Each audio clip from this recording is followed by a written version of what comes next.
Let's Tap. This is my review for Let's Tap on the Wii, a game that has you turning your controller upside down for the gameplay.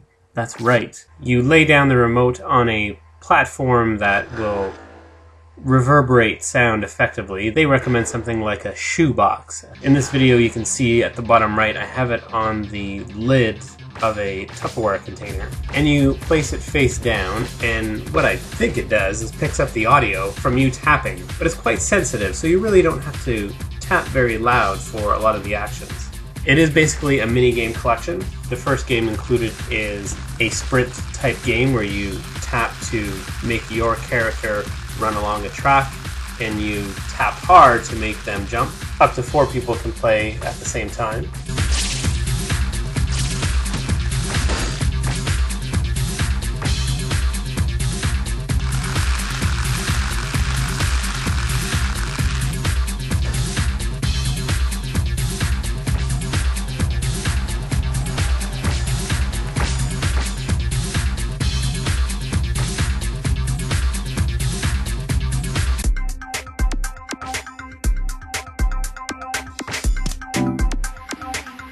There's also a rhythm music game available, which has a very, very sad collection of songs, which all sound very similar to me, and are rather uninteresting to actually play through.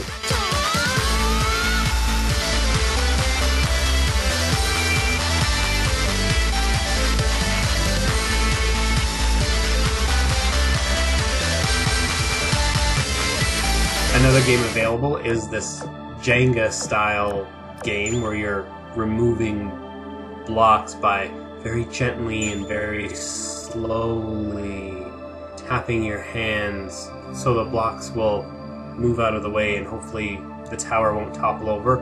Also a multiplayer game, but one where everyone takes turns instead of playing at the same time. The fourth game on the collection is probably the one that is the most fun and most worthwhile, I think, to play.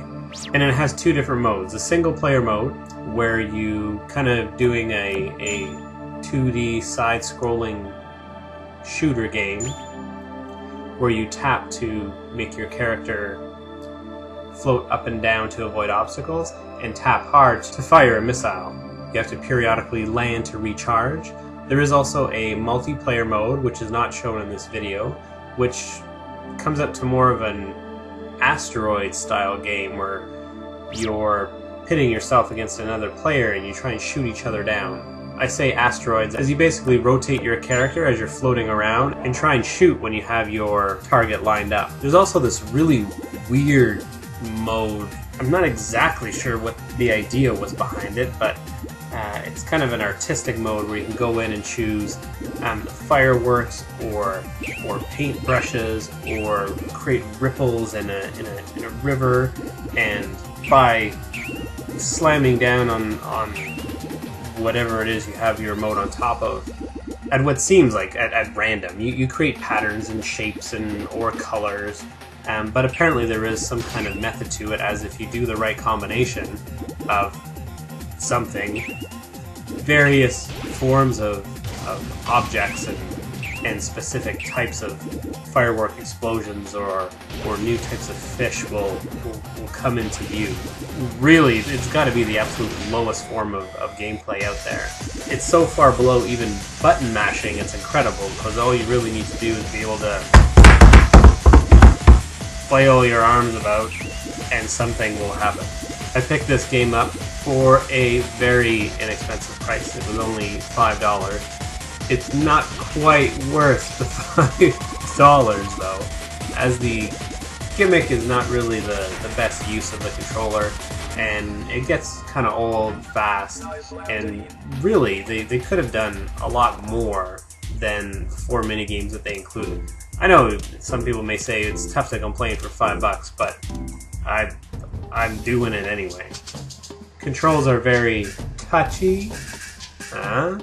Those that take the risk to try something new should be acknowledged for their efforts. Unfortunately, just because an idea is risky doesn't mean it's going to be all that good.